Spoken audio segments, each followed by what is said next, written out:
Sekarang Kak Jo ganteng apa jelek? Ganteng, alhamdulillah. Mana semangatmu? Teman-teman semua, ceritanya ini adalah tentang seekor binatang. Binatangnya itu jalannya sangat lambat sekali. Ada yang tahu? Selain jalannya lambat, dia juga punya tempurung di belakangnya. Apa? Salah, jawaban yang benar adalah kuraku. Ini adalah cerita tentang si kura-kura. Mau dengar? Oke, lomba duduk paling rapi. Tangannya dilipat, senyumnya dibuka. Oke, teman-teman semua, pada suatu hari di sebuah hutan yang sangat luas sekali. Di hutan itu banyak sekali pepohonan-pepohonan. Ada pohon-pohon yang besar, ada pohon-pohon yang sangat tinggi sekali. Setiap pohon itu memiliki daun. Warnanya apa? Iya, bahasa Inggrisnya hijau apa? Pada pagi itu ada sebuah cahaya nih, cahaya yang sangat terang sekali, terbit pada pagi hari. Namanya cahaya apa? Ketika cahaya matahari terbit ke atas, berkokoklah seekor ayam. Kayak mana suara ayam? Nih, dengerin suara ayam yang keren.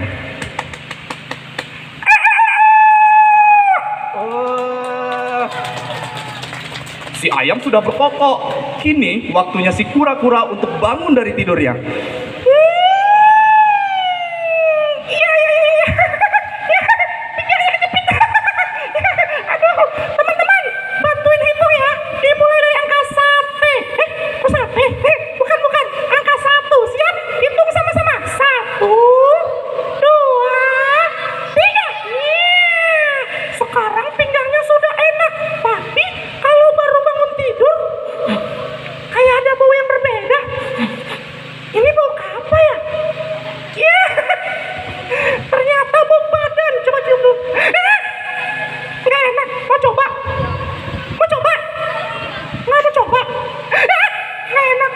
Kalau baru bangun tidur, badannya bau asem, tandanya harus ngapain? Iya, si kura-kura pun mandi dengan bersih, teman-teman. Dan kemudian pagi itu dia bersiap-siap untuk jalan-jalan keliling hutan. Jalan-jalan kemana? Keliling hutan. Ih, teman-teman, pagi ini aku mau siap-siap nih, mau jalan-jalan keliling hutan. Teman-teman mau ikut nggak? Yakin? Yang bener. Lalu berangkatlah kura-kura untuk jalan-jalan keliling hutan. Ketika dia bersiap-siap mau berangkat, tiba-tiba terdengar suara. Itu suara apa ya? Itu suara apa ya? Ternyata suara perut.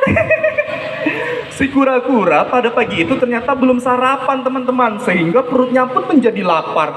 Ih, aku pengen sekali sih kayaknya makan sesuatu. Si kura-kura ini sangat suka sekali makan buah yang seperti ini. Warnanya kuning. Buah apa? Iya, si kura-kura pengen sekali makan buah pisang. Ih, aku pagi ini mau siap-siap nih, mau cari buah pisang. Lalu berangkatlah kura-kura untuk mencari buah pisang. Sambil tepuk tangan boleh. 1, 2, 3.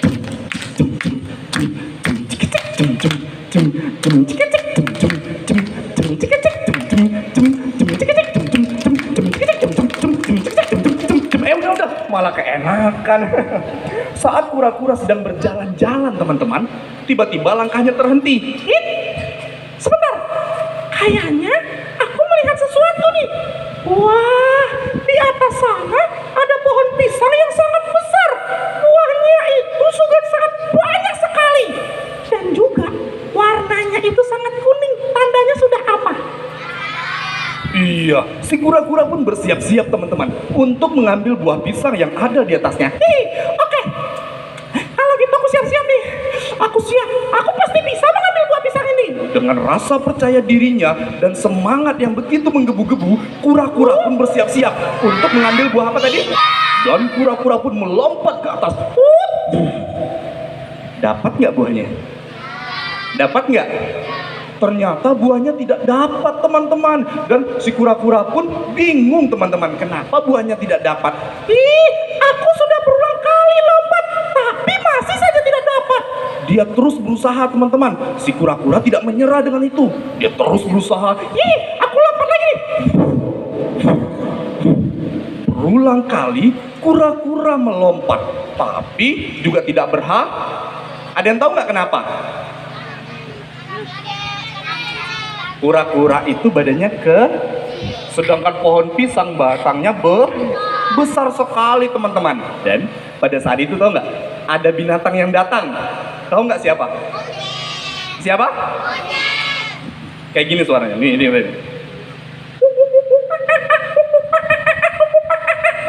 Siapa tuh? Ini monyet. Si monyet pun datang teman-teman dan melihat ke bawah. Kura-kura, kamu ngapain di bawah? Aku. Iya, ngapain di bawah? Aku. Iya kamu. Aku. Iya kamu. Kamu ngapain di bawah? Aku tadi mengambil buah pisang itu, monyet. Tapi berulang kali berusaha, tapi nggak bisa juga. Monyet, kamu mau nggak membantuku? Hah? Membantu? Aduh, bagaimana ya? Apakah aku harus membantu kura-kura, teman-teman? Teman-teman, pada saat itu si monyet teringat pesan ibunya bahwa kita ini adalah makhluk sosial. Makhluk sosial itu adalah makhluk yang saling membutuhkan satu dengan yang lainnya. Lalu si monyet berpikir gini, berarti aku harus membantu si kura-kura nih. Kura-kura, kamu tenang saja ya, aku akan membantumu. Ih, monyet baik sekali. Aku sangat senang kalau kamu membantuku. Dan bersiap-siaplah monyet untuk memanjat pohon pisangnya. Oke, kalau gitu aku siap-siap dulu ya teman-teman, memanjat pohon pisangnya. Dan yang dilakukan monyet adalah dia terus memanjat batang pisangnya.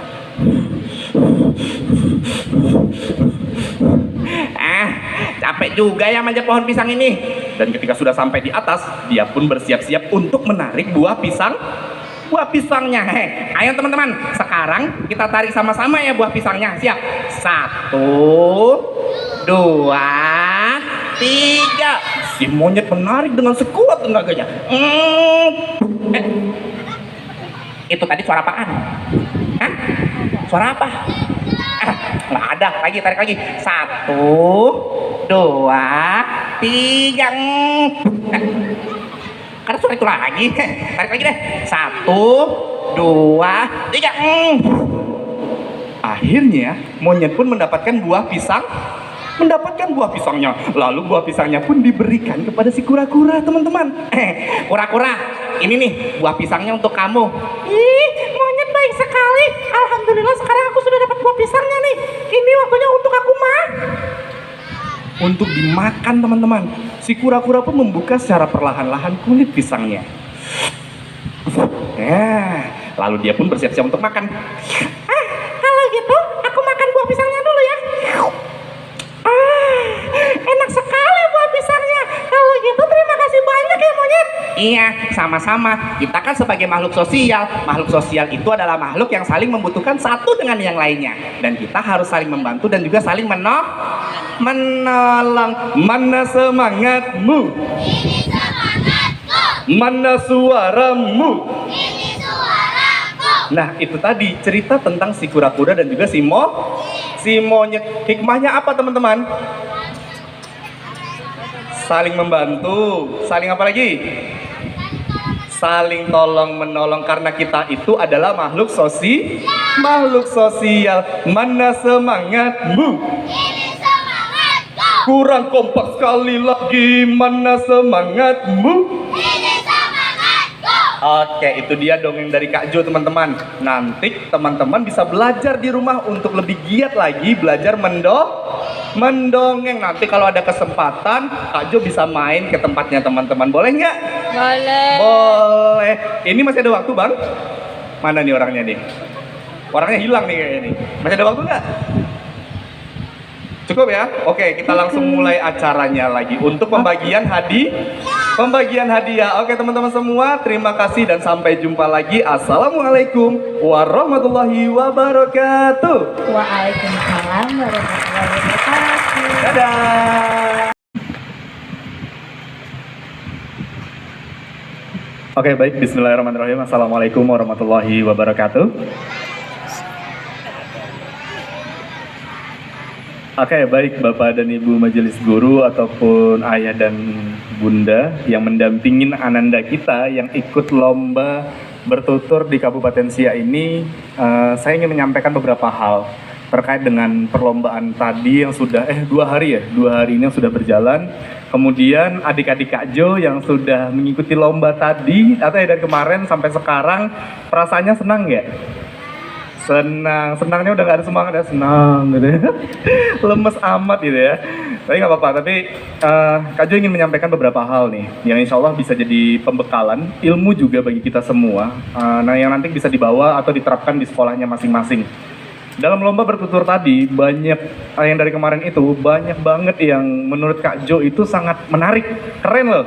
Berani tampil, berani percaya diri untuk maju ke depan itu saja sudah nilai A+. Maka dari itu kita kasih A+ dulu untuk adik-adik kita, untuk anak-anak semua. Keberanian itu adalah modal utama teman-teman. Teman-teman berani maju ke depan, percaya diri, tampil di depan Kak Jo dan para juri, itu adalah hal yang hebat. Namun, kita sebagai manusia itu nggak boleh merasa puas. Gitu. Wah, aku udah berani ikut lomba bertutur nih, aku sudah mewakili kecamatanku, aku sudah mewakili sekolahku. Nggak sampai di situ.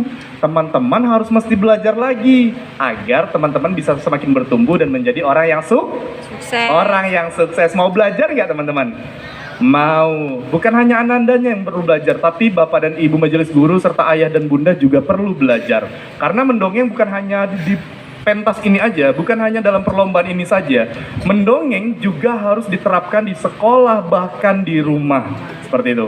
Nah, jadi beberapa hal yang perlu Kak Jo sampaikan adalah terkait dengan teknik ya. Memang dalam penilaian itu dari ketiga juri, saya adalah yang paling bobotnya paling banyak banget gitu loh.